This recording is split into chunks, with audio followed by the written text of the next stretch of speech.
Chairman Comer, Ranking Member Garcia, members of the committee, I'm proud to be here today as the governor of the great state of Minnesota. In this congressional hearing, Minnesota Governor Tim Walz appears before lawmakers to defend his state's record on fraud prevention and public programs.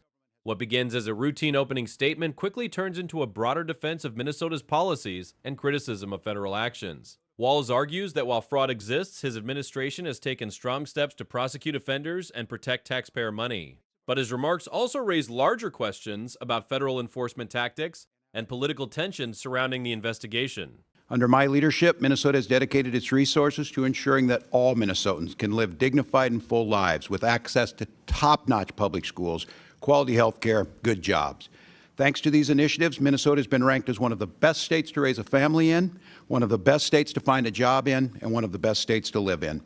Although Minnesota's programs have overwhelmingly achieved their intended purposes, they're not immune from fraud. I'll be the first to acknowledge that. But let me be clear. In Minnesota, if you defraud public programs, if you steal taxpayer money, we'll find you, we'll prosecute you, we'll convict you, and we'll throw you in jail.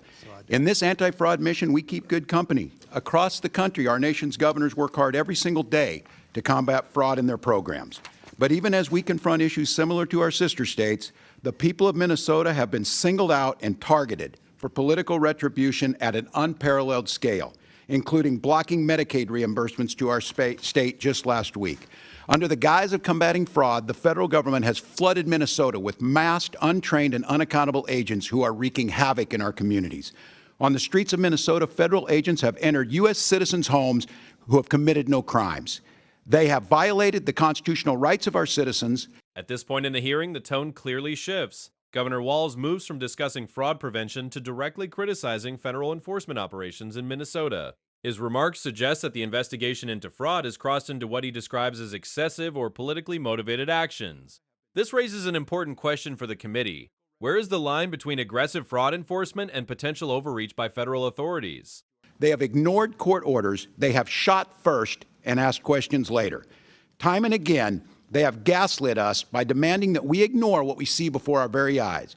But the American people are not so easily fooled. The image of this brutal campaigner seared into our collective memory. The fragile innocence of the 5-year-old boy in a bunny hat being led away from his family. The maddening cruelty of a barely clothed man, a U.S. citizen, being dragged from his house in the dead of winter. The sheer devastation we feel of seeing the lifeless bodies of Renee Good and Alex Preddy. Long after the federal government's agents of chaos pack up and leave, and long after the fraudsters in whose name this hearing was supposedly called are prosecuted and imprisoned, the good people of Minnesota will still be picking up the pieces from these senseless acts of cruelty and violence. As we forge ahead, I hope Minnesotans will remain grounded in a sense of justice, a sense of right and wrong. We know that the way to deter crime is to pursue offenders regardless of who they are, not to pardon them because of who they know. We understand that a key to keeping our people safe is to allow prosecutors to uphold the law, not to punish them for refusing to violate it.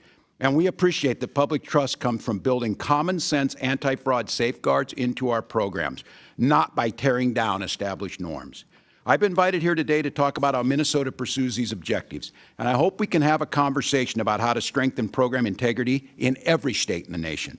A single taxpayer dollar wasted on fraud is a dollar we can't tolerate. That's why, as governor, I have taken decisive action. I appointed a head of program integrity to oversee statewide anti-fraud efforts. I created the position of Inspector General at the Minnesota Department of Education. At the Department of Human Services, I ordered data-driven reviews and, where appropriate, corrective action against providers. I've directed my administration to work with our partners in state, federal, and tribal law enforcement to make sure that fraudsters go to jail. Our cooperation with the FBI and the Department of Justice have led to serious criminal charges for over 75 individuals. Most importantly, year in and year out, and long before Minnesota programs were featured on right-wing social media, I've worked with the Minnesota legislature to give state agencies the authority they need to take action based on red flags when they discover them. There's undoubtedly more to do. We'll continue to do the important work of combating fraud, but as we do so, we're going to remain true to Minnesota principles. We will feed our hungry children. We will help the poor afford health care. We will assist people with disabilities while also keeping fraud in check.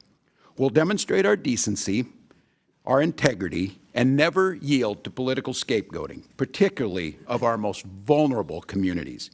In these extraordinarily trying times, The people of Minnesota have come together to show the world their values. I'm proud and honored to be their governor, and I look forward to today's questions. Thank you. This moment highlights how congressional hearings often become a battleground, not just over policy, but over narrative and responsibility. Governor Walz defended his administration's efforts to fight fraud while strongly criticizing federal enforcement actions he believes harm Minnesota communities. The larger debate now centers on accountability, both for those committing fraud and for how investigations are conducted. What do you think about Governor Walz's defense here? Was it a fair response to the investigation? Or does it raise more questions about oversight and enforcement? Let us know your thoughts in the comments.